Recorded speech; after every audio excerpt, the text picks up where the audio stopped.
Pour se protéger des rayons du soleil, cette famille toulousaine a choisi l'ombre d'un arbre, sans hésiter. On respire, ça fait du bien. Ça fait toute la différence. Ah oui, je trouve, oui. Parce qu'au soleil, c'est lourd. Là, il n'y a pas de transpiration.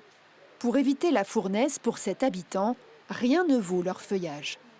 C'est la solution pour tout, que ce soit pour la fraîcheur, pour l'oxygène.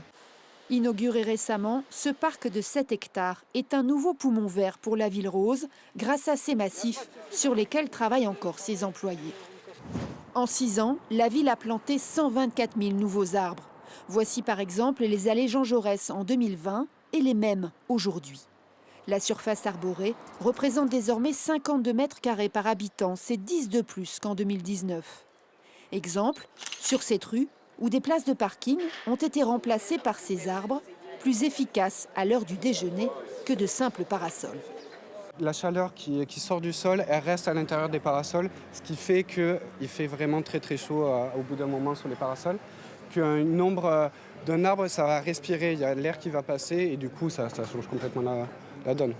Effectivement, notre thermomètre indique 30,5 degrés en pointant le sol sous les arbres, mais plus de 33 degrés sur le trottoir en face. L'arbre est un climatiseur naturel, mais pas uniquement grâce à son ombre. En pompant l'eau du sol et en l'acheminant jusqu'aux feuilles, il transpire de l'eau qui rafraîchit l'air ambiant, à condition que celui-ci ne dépasse pas 40 degrés.